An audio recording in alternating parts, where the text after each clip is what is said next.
और चारों रानियों की मति क्या है। देवी दिति से दैत्यों का जन्म हुआ, देवी अदिति से देवताओं का जन्म हुआ, जिनको सुरपुर का राज्य मिला। महारानी कद्रू से नागों का जन्म होता है और देवी विदिता से दो पुत्रों का जन्म होता है, अरुण और वरुण। महाराज देवी दिति ने लिखा कि देवी अदिति की संतान जो कि सुरपुरवासी कहलाई है, देवता बन गई है और मेरी संतानों का कोई ठिकाना नहीं है, कोई रहने के लिए समुचित स्थान नहीं। अब तो देवी दिति ने अपने पति के चरणों का पूजन किया, चरणों से प्रेम किया और अपने पति से वरदान मांगा कि अब मेरे पुत्रों को राज्य मिला जाए और मुझे ऐसी संतान मिले प्रभु जो स्वयं देवताओं का दिवाला निकाल दे।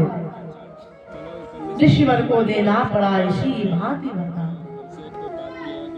महाराज कश्यप ने कहा तथास्तु, हर इच्छा से हुआ उसी सब प्रकार का विधान। देवी दिति ने महाराज कश्यप से वरदान मांगा, भाग्य बस भोग विलास किया, जय और विजय की आत्मा ने त्यों ही गर्भ में निवास किया। देवी दिति के गर्भ में जय और विजय की आत्मा प्रवेश कर गई और देवी दिति के गर्भ में आना उनका समस्त संसार की दसों दिशाएं डगमगाने लगी, क्योंकि जब जब निशाचरों का जन्म होता है भैया तब धरती कंपन करने लगती है। मानस में लिखा है कि जब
जब होई धर्म के हानि असुर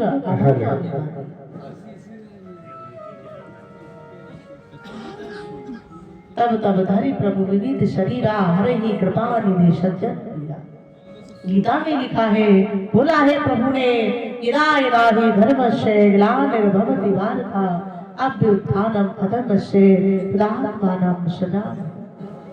परित्राणाय साधूनां विनाशाय च दुष्कृतां धर्म संस्थापनार्थाय संभवामि युगे युगे। युगों युगों में जब जब धर्म की हानि होती है, पाप बढ़ने लगता है, अत्याचार विकसित हो जाता है, तब तब मैं श्री हरि अनंत काल में नाना प्रकार के जन्म लेकर के धरा पर आता हूँ, अपने भक्तों का उद्धार करता हूँ और दुष्टों का संहार करता हूँ। आज यहाँ वह कहा गया वह यहाँ गया, पर भाभी का तारा न चला, काना फूसी की लाख तरह पर निश्चल से चारा न चला।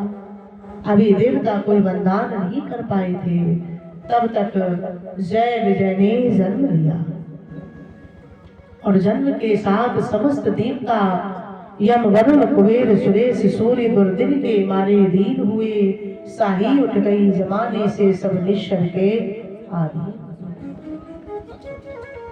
सबका मन मलिन हो गया है, क्योंकि इतने बलशाली, इतने वीर, इतने योद्धा और महाराज शुकर भगवान भूमि लेकर पाताल लोक से आते हैं, ऋषि हिरण्याक्ष को फुसला कर मरने की राह सुझाते हैं, क्योंकि देवर्षि नारद को जरा भी चैन नहीं है।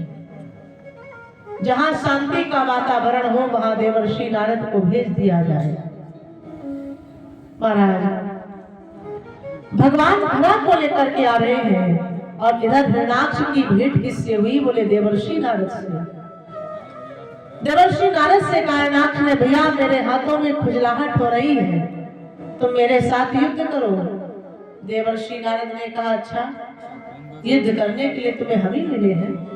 अरे हमने सदैव वीणा बजाई है, कभी धनुष बाण नहीं उठाया, तो हम आपसे युद्ध क्या करेंगे?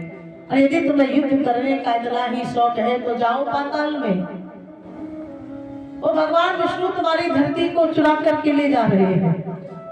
हिरणाक्ष ने कहा, अच्छा हमारी धरोहर को कोई चुरा करके ले जा रहा है? उसी समय पहुंचे कहां? बोले पाताल में।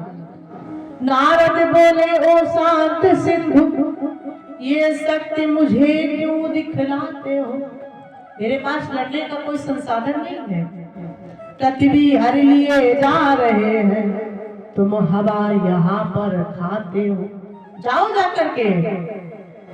हिरणाक्ष ने झट जाकर के आगे से भगवान की राह को रोकी। कौन हो?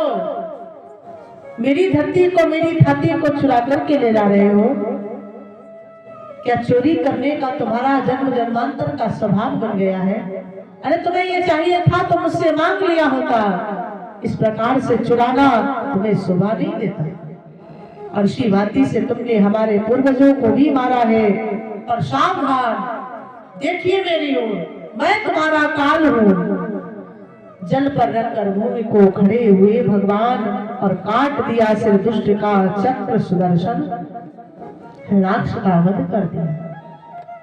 सुखदेव जी महाराज ने कहा, जाना हिरणाक्ष को वध करने के लिए किसी देवी देवता को नहीं भेजा जा सकता था, ये भगवान की लीला है। हरि अनंत हरि कथा अनंत। ये जीव प्रयास करे कि हम सारी गाथाओं को सुन लेंगे, नहीं जन्म जन्मांतर चलते जाओ, भगवान की गाथाएं कभी पूर्ण नहीं हो पाती है।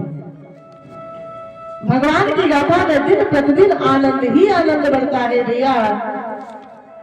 भगवान की गाथा, भगवान की कथा परम प्रसाद है, और जो प्रसाद भर के सुनता है उसके जीवन में आनंद ही होता है। इससे आगे जगत में हुआ कपिल अवतार, किया उन्होंने मोक्ष हित साख्य शास्त्र निर्धार। बोली भक्त वत्सल भगवान की